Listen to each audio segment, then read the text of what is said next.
رسول اعظم صلی اللہ علیہ وسلم نے فرمایا ثلاثت، تین لوگ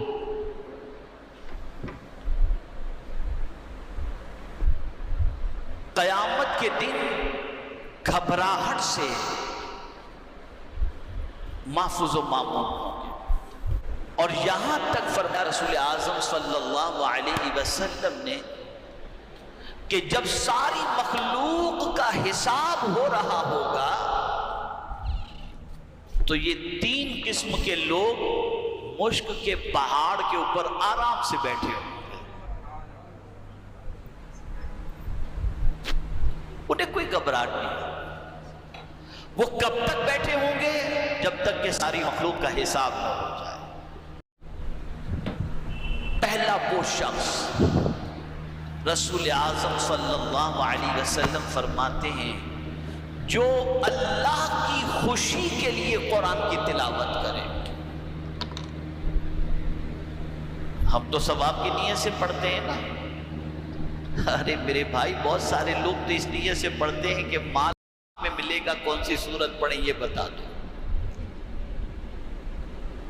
چلیے اس پہ بھی کوئی مذائقے کی بات نہیں. اگر سورت کی فضیلت رزق میں برکت کے سلسلے میں جیسے سورہ واقعات کی فضیلت ہے، آپ پڑھیں، کوئی بات نہیں. لیکن اس سے بھی اونچا درجہ ہے، اور وہ یہ ہے کہ فضیلت اپنی جگہ پر، لیکن میں تو قرآن اس لیے پڑھ رہا ہوں کہ میرا مولا مجھ سے راضی ہو جائے. قرآن پڑھنے والا ہر چیز سے بے نیاز ہو کر صرف اللہ کی رضا کے لیے قرآن پڑھ رہا ہے. مولا تو مجھ سے راضی ہو جا. اور میں قرآن کی تلاوت کے بارے میں بتاؤں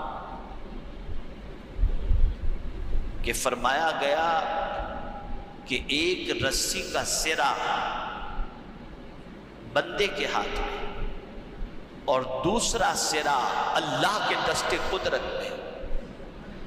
جب کوئی قرآن پڑھتا ہے تو گویا وہ اللہ کی اس رسی کا سرے کو پکڑ لیتا ہے. ادھر بندے کے ہاتھ میں رسی کا سرا ہے، ادھر قدرت کے ہاتھ میں رسی کا سرا ہے. ہم سب کا دامن نہیں چھوڑیں گے. یہ کہتے ہیں نا، قرآن جب کوئی پڑھتا ہے تو گویا اللہ عز و جل کی رحمتوں کو اپنے ہاتھوں میں تھامے ہوئے ہوتا ہے. اللہ کی رضا کے لیے قرآن اور کوئی مقصد نہیں. اور پھر اسی کے ساتھ رسول اعظم صلی اللہ علیہ وسلم نے فرمایا اللہ کی رضا کے لیے قرآن پڑھنا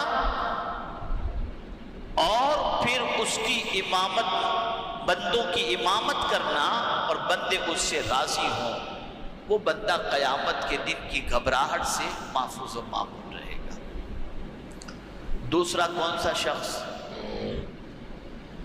تو رسول اعظم صلی اللہ علیہ وسلم نے ارشاد فرمایا جو اللہ کی رضا کے لیے لوگوں کو نماز کی دعوت دے. اللہ کی رضا کے لیے.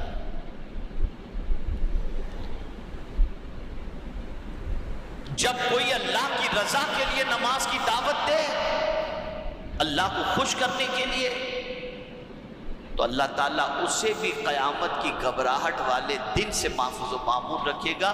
حدیث شریف میں ہے، یہ جو مؤذن صاحب وغیرہ ہوتے ہیں نا، ہمارے نزدیک ان کا کوئی وقار اور ویلیو نہیں ہے، لیکن سرکار کے نزدیک بہت ہے. آقائے کریم صلی اللہ علیہ وسلم فرماتے ہیں کہ قیامت میں لوگوں کے درمیان کچھ ایسے بھی لوگ ہوں گے جن کی گردنیں اونچی ہوں گی اور وہ پہچانے جائیں گے. پوچھا گیا حضور وہ کون لوگ ہوں گے؟ تو سرکار نے فرمایا بھی میری امت کے مؤذن ہوں گے جو لوگوں کو نماز کے لیے بلاتے ہیں. یہ حضور نے فرمایا. تو اللہ کی رضا کے لیے نماز کے لیے بلانا. اور تیسرا وہ شخص جو اپنے رب سے اور اپنے غلاموں سے معاملہ درست رکھے.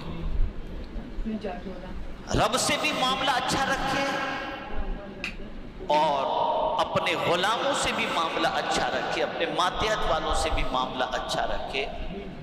اگر کوئی شخص ایسا کرتا ہے تو رسول رحمت صلی اللہ علیہ وسلم فرماتے ہیں قیامت کے دن جو گھبراہٹ والا دن ہوگا نا، فزع اکبر، حدیث مبارکہ میں آیا ہے،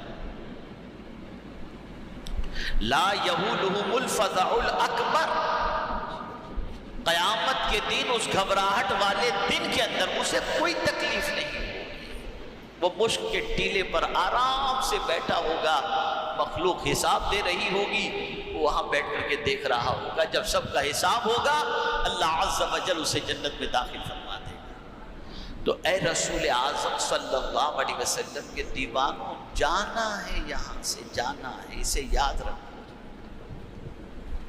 تیاری کرو۔ پورا دن تیاری ہم نہیں کر سکتے تو کم از کم کچھ منٹ تو تیاری کریں، کبھی بیٹھ کر سوچے تو صحیح کہ کل ہم نے کسی کو قبر کے حوالے کیا، آج کوئی ہمیں قبر کے حوالے کرے گا، کون آئے گا ساتھ؟ بندہ کہتا ہے یہ میرا مکان، یہ میرا بنگلہ، یہ میری گاڑی، یہ میری فیکٹری، اللہ فرماتے تیرا کچھ بھی نہیں ہے۔ اور اگر تو کہتا ہے کہ یہ تیرا ہے تو جب تیری روح نکلے تو اپنے ساتھ لے کر قبر میں جا، ہے کوئی لے جانے